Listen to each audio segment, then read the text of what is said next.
તો મિત્રો શાક બની ગયું છે।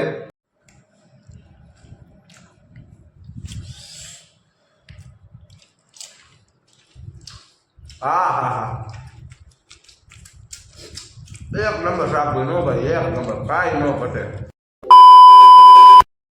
તો કેમ છો મારી યુટ્યુબ ફેમિલી, મજામાં ને? તો સ્વાગત છે તમારું મારા નવા બ્લોગમાં। અને આપણે આજે બ્લોગ ચાલુ કરી દીધો હોય વાડીએથી બ્લોગ એટલે ચાલુ કર્યો કે આજ આપણે કંઈક નવીન કરવાના એ વાડીએ।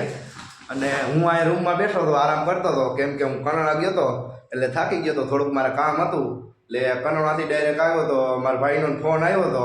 એ કે તું અહીં વાડી આવી જાય કે કામ છે? તો મેં શું કામ છે? કે તું અહીં આવી જાય કે પછી હું તને કહી।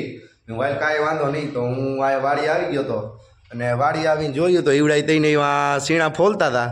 તો મને અહીંયા આવીને લાઈટ તો થઈ ગઈ હતી કે સીણાનું શાક કરવું છે એટલે પ્રોગ્રામ કરવો છે। તો મેં કીધું કાંઈ વાંધો નહીં, તો પ્રોગ્રામ કરી નાખી। તો મેં કીધું બનાવી છે કોણ? તો મને કે તું। તો મેં મને બનાવતા આવડતું નથી। તો મને કે તારે જે કરવું એ કહેજે કે શાક કે તારે બનાવવાનું છે, તને કે મસ્તીનું બનાવતા આવડે છે શાક। તો મેં કાંઈ વાંધો નહીં, તો આપણે બનાવી નાખી। અને ઈવડાઈ સીણા ફોલે અને ઘરેથી બધું લઈ આવ્યા હતા ઈવડાઈ, મિક્સર ને ટમેટા ને મરસાં બધું, આ તે મસાલો ને બધું, ટોપિયું ને બધું। તો મેં કીધું હાલો તો કરી નાખી પ્રોગ્રામ। તો હાલો બ્લોગમાં તમે કન્ટિન્યુ બન્યા રહેજો, ઈવડાઈ સીણા ફોલે। તો હાલો બ્લોગમાં તમે કન્ટિન્યુ બન્યા રહેજો, હું તમને બતાવું। પછી તો મિત્રો આપણે બાયણે આવતા રહ્યા હતા, તો આવડા 4-5 વાગ્યાના વાડી આવતા રહ્યા હતા તઈ નહીં। આ નામ છે રોહિત સામુ જોઈ, અને આ અમારો ભાઈ બેઠો હોય કુલદીપ ચાવડા નો, ઓલો હે ધવલ સોલંકી। અને આવડા 4-5 વાગ્યાના આવી ગયા તો સીણા એટલા ફોયલા છે। અને મને કીધું અહીં આવી કે બધું કમ્પ્લીટ જ છે એ કે, અને તું આવી એટલે શાક બનાવે। મેં કાંઈ વાંધો નહીં, તો હમણાં હું આવ્યો અહીં વાડી આવી ગયો તો હાલો વ્લોગમાં કન્ટિન્યુ બન્યા રહેજો, આપણે શાક બાક બનાવી। તો મિત્રો ઓલા સીણામાં ફોલતા હતા તો મને કે તું નવરો હોતી કે ડુંગળી બુંગળીને બધું વાટીને તૈયાર કર। હાલો આપણે ડુંગળી બુંગળીને વાટી નાખીને હમણાં ગ્રેવી કરી નાખી। તો ફાઇનલી મિત્રો આપણે ડુંગળી બુંગળી બધું મોરી નાખ્યું હોય, ટમેટા અને મરચાંને હમણાં કટકી કરી નાખીશું।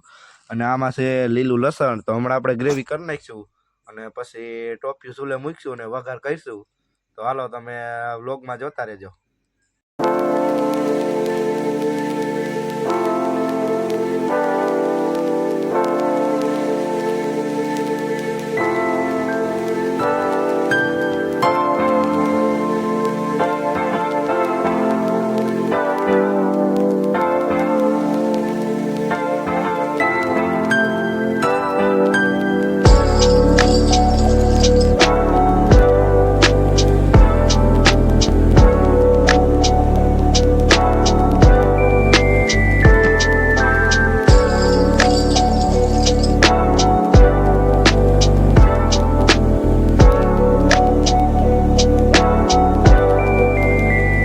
તો મિત્રો આપણે ગ્રેવી બધી ઓલા મિક્સરમાં કાઢી લીધી અને હવે બાયણ આવીને ચૂલો તૈયાર કર્યો હોય, હમણાં હરગાવી અને તેલ બેલ મૂકી।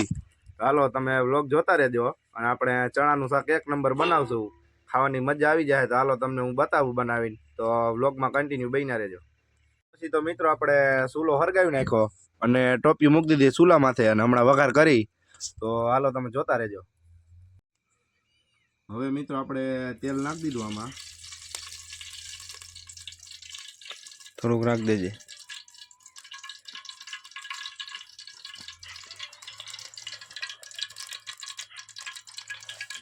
કરણભાઈ કંદોઈ વાળા જોઈન કરી દેવાનું।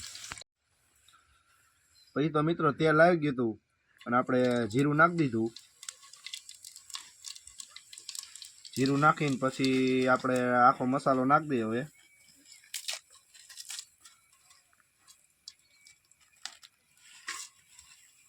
આખો મસાલો નાખી દીધો છે।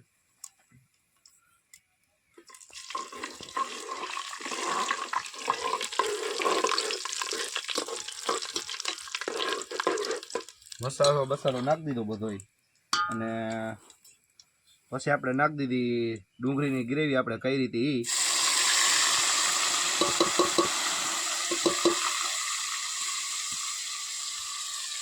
ડુંગળીની ગ્રેવી ઘડીક વાર પાકવા દઈએ આપણે। પછી તો મિત્રો આપણે મરચાંની ગ્રેવી નાખી દીધી।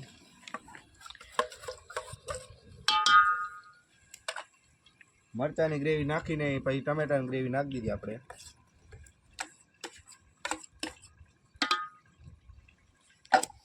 હવે આ ગ્રેવીને આપણે પકાવવા દઈએ ઘડીક વાર. હાલો વ્લોગમાં કન્ટિન્યુ બન્યા રહેજો. તો આપણે સીણા નાખી દીધા.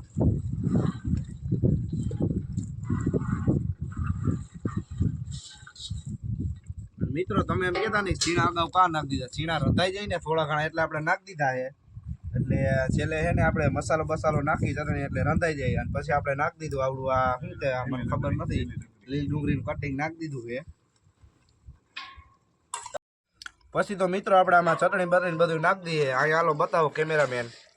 ચટણી બટણી બધું આપણે નાખી દીધું છે અને શાક બન્યું એક નંબર. આમ જો કાંઈ ઘટે નહીં, ફૂલ ગ્રેવી વાળું બનાવી નાખ્યું છે. અને તમારે ખાવું હોય તો મારો સંપર્ક કરજો, હું બનાવવા આવી પણ અટાણે ખાવા ન આવતા કેમ કે આમાં ઘટે કે વધે એ કંઈ નક્કી નથી. અને વચ્ચે તો હું તમને ફોન કરી કોમેન્ટ કરી દો તો કાલે આજે હું રાખી દઈ અને કાલે વિડીયો મૂકી તમને કોમેન્ટ કરી દઉં દઈ દઈ. શાક બની ગયું એક નંબર. અને થોડીક વાર હજી વરાળથી બફાવા દઈએ આપણે અને પછી આમાં કોથમીર નાખી દઈએ અને પછી આપણે ખાવા બેસી. અને કૂતરો રાયડું પાડવા માંડ્યો છે, એ એમ કહે છે કે મને ખાવાનું દો, એને વચ્ચે તો એને દઈ દેવું. અને નકર મને મારો એવો વિચાર છે કે એને ખાવાનું દેવું આપણે. એ નવો મહેમાન છે આપણે જઈ આવ્યા હતા ને બનાવવા અટાણે બપોર પછી ત્રણ ટાણા નાય નાય કૂતરો હોય એવડો એટલે અટાણે છે ને એવડો એ રાયડું પાડે છે. હવે કાંઈક જોઈ ગયો હોય કે શું થયું હોય કાંઈ ખબર નથી. તો શાક જો એક નંબર બની ગયું હોય, કાંઈ ન ઘટે. તો હાલો તમે વ્લોગમાં કન્ટિન્યુ બન્યા રહેજો. હમણાં અંદર આપણે જાહું રૂમમાં અને ત્યાં લાઇટ ચાલુ કરીને હરખાઈ બતાવીશું. હાલો વ્લોગમાં કન્ટિન્યુ તમે બન્યા રહેજો અને આપણે હમણાં ખાવા બેસી જાવ. હા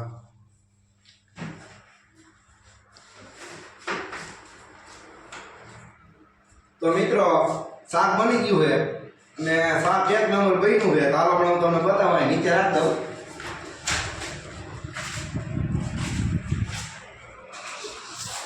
શાક જોઉં મિત્રો કાંઈ ન ઘટે, એક નંબર બન્યું છે શાક. તમારા મોઢામાં પાણી આવી ગયું છે શાક જોઈને. અને શાક આપણે બનાવ્યું એક નંબર, કાંઈ ન ઘટે. પહેલી વાર બનાવ્યું આપણે શાક વાડીએ 4 જણાનું. બાકી હું ઘરે બનાવતો પણ એક એક મારા પૂરતું બનાવતો એટલે શાક બન્યું એક નંબર. જોઉં તમે જોઉં તમે આમ શાક જોઉં ને તોય તમારે મોટા પાણી આવી ગયું છે.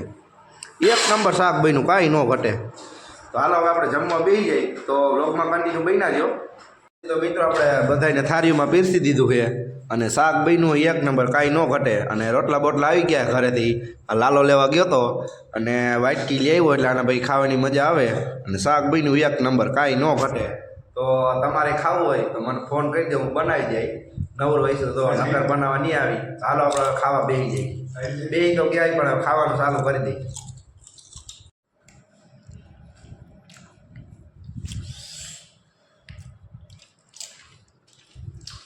હા હા હા એક નંબર શાક બન્યું ભાઈ, એક નંબર, કાંઈ ન ઘટે. મને ખબર નથી કે આવું શાક બનશે. એક નંબર શાક બન્યું, કાંઈ ન ઘટે. શાક જોઉં તમે ખાલી એક નંબર શાક બન્યું, મજા જ આવી. ખાલી શાખ્યું ને ખાલી પેલું બરકોથી ભર્યું હોય ખાધું હોય આપણે. એક નંબર શાક બન્યું હોય. હું વિડીયો બનાવતો હતો આ બધે ખાવામાં વહી ગયા હતા, એ કંઈ હમું જોતા નથી. શાક એવું બન્યું ને એક નંબરથી કાંઈ ન ઘટે. હમું જોતા નથી વિડીયો બનાવવું તો ખાવામાં જ પડ્યા છે.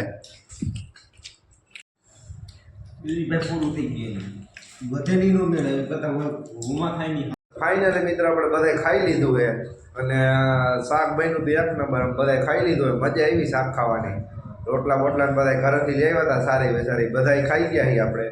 અને શાક હવે થોડુંક વધ્યું હોય, આખું ટોપિયું ભરેલ હતું, થોડા ઘણું વધ્યું છે તો એ આપણે હવે ઘરે લઈ જવું અને હવે ઠામડા બામણા ધોઈ નાખી. હાલો તો મિત્રો આપણે ખાઈ પીને ઊભા થયા હતા અને ઠામડા બામણા ધોઈ નાખ્યા. તો લાલો ને ઈવડો ગયેલા તારા હાટો અમે શેવડી લઈ આવ્યા હતા. શેવડી મન કે તારે ખાવીએ? મેં કહું હા. તો મન કે હાલે. તો હે ને ફાઇનલી મિત્રો પછી આપણે વાડિયાથી ઘરે આવતા રહ્યા છીએ અને જઈને ઘરે પૂગી ગયા છીએ અમે. અને ઓલા બાચકામાં બધો સામાન લઈ આવ્યા હતા, અહીંથી લઈ ગયા હતા એ. અને ઓલાની ગાડી બાયણે પડી અને આવડાની ગાડી અંદર મૂકી દીધી છે. તો હાલો હવે હાઈન જેવું થઈ ગયું એટલે હાઈન તો નહીં પણ 10-11 વાગી ગયા છે. તો હોઈ જાય અને પ્રોગ્રામમાં એક નંબર મજા આવી ગઈ છે. તો હાલો મળીએ પાછા નવા વ્લોગમાં. અને મારો વિડીયો તમને ગમ્યો હોય તો લાઈક શેર ને સબસ્ક્રાઈબ કરજો.